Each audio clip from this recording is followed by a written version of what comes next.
मागच्या 1 महिन्यापासून बीडच्या राजकारणात सुरेश धस विरुद्ध धनंजय मुंडे हा सामना पाहायला मिळाला। मस्साजोगचे सरपंच संतोष देशमुख यांच्या हत्या प्रकरणात धनंजय मुंडेंचे निकटवर्तीय वाल्मिक कराड हा मास्टरमाइंड समजला जातो। त्यामुळे आष्टीचे आमदार सुरेश धस यांनी मंत्री धनंजय मुंडेंना चांगलेच धारेवर धरल्याचं बघायला मिळालं। आकाचा बडा आका असं म्हणत धनंजय मुंडे यांनी वाल्मिक कराड यांच्यावरती सुरेश धसांनी टीकास्त्र सोडलं। दरम्यान या सगळ्या सीनमध्ये पर्यावरण आणि पशुसंवर्धन मंत्री पंकजा मुंडे या कुठेही नव्हत्या। मस्साजोगच्या प्रकरणावरनं माध्यमांना तुरळक प्रतिक्रिया देण्याशिवाय पंकजा मुंडे काहीच बोलल्या नव्हत्या। अर्थात पंकजा मुंडेंच्या या चुप्पीवरनं वेगवेगळे राजकीय अर्थ काढण्यात आले। त्यात पंकजा मुंडे मस्साजोगच्या प्रकरणात चुप्पी साधत स्वतःचं राजकारण वाचवतायत का असा त्यांच्यावर आरोप झाला। पण शनिवारी शेवटी पंकजा मुंडेंनी या वादामध्ये उडी घेतल्याचं दिसतं।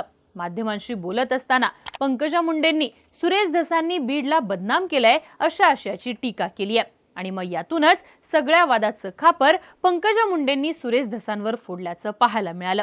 आता पंकजा मुंडेंच्या टीकेवर गप्प राहतात ते सुरेश धस कुठले? धसांनी सुद्धा परळी पॅटर्न बदनाम आहे, बीड नाहीये अशी प्रतिक्रिया माध्यमांना दिली आहे। मग यातनच सुरू झालाय तो बीडच्या तापलेल्या राजकारणातला पुढचा अंक सुरेश धस विरुद्ध पंकजा मुंडे।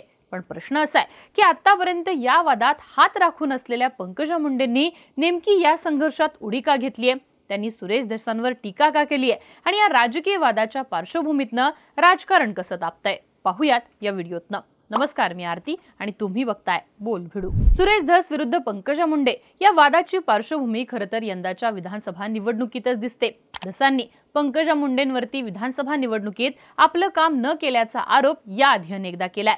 याचमुळे सुरेश धसांनी पंकजा मुंडे मंत्री झाल्यावर त्यांना शुभेच्छा देण्याचंही टाळलं। मस्साजोगच्या प्रकरणावरनं सुद्धा धसांनी 1-2दा पंकजा मुंडेंना घेरलं होतं। 28 डिसेंबरला बीडमध्ये झालेल्या सर्वपक्षीय मोर्चात सुरेश धसांनी पंकजा मुंडेंवर टीका करताना या प्रकरणावर पंकजा मुंडे काही बोलतील ही अपेक्षा आपण ठेवली होती, पण ती अपेक्षा फोल ठरली अशी खंत व्यक्त केली। या सगळ्या घटना घडत असताना मंत्री पंकजा मुंडे मात्र शांतच होत्या। ना त्यांनी धनंजय मुंडेंवर काही प्रतिक्रिया दिली ना सुरेश धसांवर। फक्त संतोष देशमुखांना न्याय मिळाला पाहिजे अशी प्रतिक्रिया या काळात पंकजा मुंडे देत राहिल्या। पंकजा मुंडेंनी मस्साजोगच्या प्रकरणात साधलेल्या या चुप्पीचे अनेक अर्थ काढले गेले। विशेषतः बिंदू नामावलीवर काही दिवसांपूर्वी एका पत्रकार परिषदेत बोलताना पंकजा मुंडेंनी म्हटलेलं की मी 5 वर्ष राज्याच्या राजकारणात नव्हते, मी साधी आमदारही नव्हते, त्यामुळे जिल्ह्यामध्ये मी अधिकारी आणि कर्मचारी आणले का, कुणी कुठून अधिकारी आणले हे तेव्हाचे पालकमंत्री मुख्यमंत्री यांना माहिती असेल। थोडक्यात या सगळ्या बोलण्यात पंकजा मुंडेंचा रोख धनंजय मुंडेंकडे होता। पण इथं लक्षात येण्यासारखी बाब म्हणजे पंकजा मुंडेंनी सुरेश धसांना कधीही टार्गेट केलं नव्हतं। पण शनिवारी पंकजा मुंडेंनी धसांवर टीका करताना म्हटलंय की परळी आणि बीडच्या प्रकरणामध्ये ज्या प्रकारे आमदार सुरेश धसांनी राजकारण केलंय त्यामुळे जिल्हा बदनाम झालाय। या घटनांवर राजकारण होता कामा नये। बीड जिल्ह्यातल्या घटनांमध्ये दोषींवर कारवाई करण्याचे आदेश गृहमंत्र्यांनी दिलेत। आता धसांवर या प्रकरणात टीका करण्याची पंकजांची ही पहिलीच वेळ, त्यामुळे धसांनी सुद्धा पंकजा मुंडेंना सडेतोड उत्तर दिलंय। मुंडेंना उत्तर देताना धस म्हणाले की बीड जिल्ह्याला बदनाम करण्याचं काम आम्ही काही केलं नाही, आम्ही बीड बद्दल बोलत नसून आम्ही फक्त परळी पॅटर्न बद्दल बोलतो। बीड जिल्हा आमचा शाबूत आहे, आमचं सगळं व्यवस्थित सुरू आहे, तुमच्या परळी पॅटर्नशी आमचा काही संबंध नाही, तो परळी पॅटर्न बदनाम होता। आमच्या आष्टीच्या लोकांनी कोणाच्या जमिनी हडपल्या नाहीत, परळीचे लोक हे तुमच्याशिवाय असे वागू शकतात का?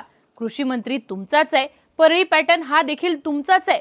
पण इथं प्रश्न आहे, आजपर्यंत धसांवर टीका टाळणाऱ्या पंकजा मुंडे अचानक धसांच्या विरोधात का बोलल्या? यामागचं नेमकं राजकारण काय? यामागचं पहिलं कारण आपल्याला सांगता येतं ते म्हणजे पंकजा मुंडे यांच्या विरोधात जात असणारं परसेप्शन। मस्साजोगचं प्रकरण घडल्यापासून पंकजा मुंडे हत्येच्या निषेधार्थ बोलल्या, पण या प्रकरणावरून झालेल्या राजकारणावर त्यांनी बोलण्याचं टाळलं। धनंजय मुंडेंच्या राजीनाम्याच्या बाबत बोलताना पंकजा मुंडेंनी तो त्यांच्या पक्षाचा निर्णय अशा आशयाचं विधान केलं। तर वाल्मिक कराड बद्दल सुद्धा बोलताना पंकजा मुंडेंनी याच्यात कोण आहे हे मला माहिती नाही, त्यामुळे मी कोणाचंही नाव घेणार नाही असं वक्तव्य केलं। थोडक्यात या सगळ्या प्रकरणात मुंडेंनी शांत राहणं पसंत केलं, पण त्यांच्या या शांत राहण्याचे अनेक अर्थ निघाले। पंकजा मुंडे स्वतःच्या राजकारणातल्या काही गोष्टी साध्य करण्यासाठी शांत राहिल्यात। बीडच्या राजकारणात पंकजा मुंडेंना परत एकदा आपलं स्थान मिळवायचंय, त्यामुळे पंकजा मुंडे सुरेश धसांवर टीका करण्याचं टाळतायत असे अर्थ पंकजा मुंडेंच्या शांत राहण्याचे काढले गेले। यामुळे या सगळ्या घटनांमध्ये परळीतील धनंजय मुंडेंचा एक गट पंकजाताईंवर नाराज असल्याचं बोललं गेलं, कारण बीड लोकसभेच्या निवडणुकीत पंकजा मुंडेंसाठी धनंजय मुंडे अहोरात्र झटले होते. त्यामुळे पंकजा मुंडेंनी या प्रकरणात काही स्टँड घेतला नाही. त्यामुळे धनंजय मुंडे समर्थक नाराज झाले.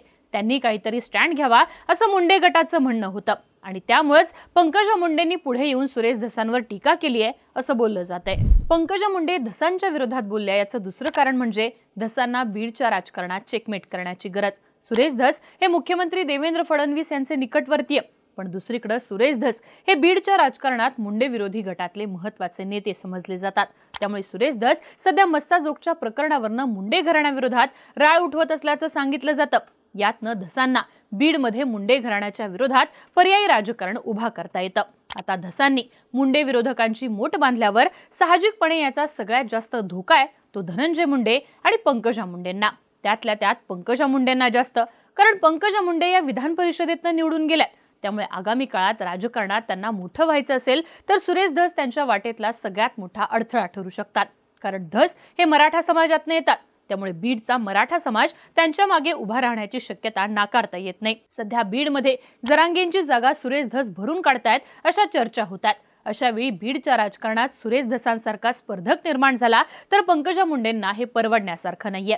त्यामुळेच आता पंकजा मुंडे सुरेश धसांना चेकमेट करण्यासाठी पुढे आल्यात असं म्हटलं जात आहे.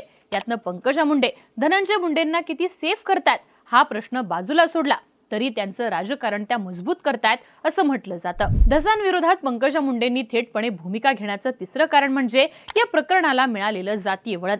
मस्साजोगचे सरपंच संतोष देशमुखांची हत्या ही पवन चक्कीच्या प्रकरणातनं घडून आली आहे, पण याला दुर्दैवाने जातीय वळण सुद्धा मिळालं. यातनं पुन्हा बीड जिल्हा भरडला गेला. अशा वेळी शांत राहणं ना बीड जिल्ह्यासाठी हितकारक होतं ना पंकजा मुंडेंसाठी. त्यामुळे त्यांनी पुढे येऊन या सगळ्या प्रकरणात स्टँड घेणं गरजेचं होतं, कारण पंकजा मुंडे या मंत्री आहेत. अशा वेळी बीड जिल्ह्यात जातीय तीव्रता वाढत असताना आणि बीड जिल्ह्याची बदनामी होत असताना शांत राहणं हे एखाद्या मंत्र्याला परवडण्यासारखं नाहीये, कारण बीड जिल्ह्यात परळी वैजनाथ सारखं धार्मिक स्थळ आहे. देशभरातनं अनेक धर्मांचे लोक तिथं दर्शनासाठी येत असतात. त्यामुळे बीड जिल्ह्याची आणि त्या अनुषंगाने परळीची जर बदनामी होत असेल तर ते पंकजा मुंडे आणि मुंडे घराण्याला त्याच पद्धतीनं बीड जिल्हाकरांना परवडणार नाही असं बोललं जातं. यामुळे पंकजा मुंडे पुढे येऊन सुरेश धस करत असलेल्या राजकारणावर सध्या बोलल्यात आणि त्यांनी टीका केली आहे असं चित्र दिसतं. एकंदरीतच सुरेश धस आणि पंकजा मुंडे यांच्यामध्ये पेटलेल्या वादामध्ये पुन्हा एकदा बीडच्या राजकारणाचे संदर्भ आहेत. आता इथनं पुढे नेमका हा वाद कसा वळण घेतो हे पाहणं सुद्धा महत्त्वाचं असेल.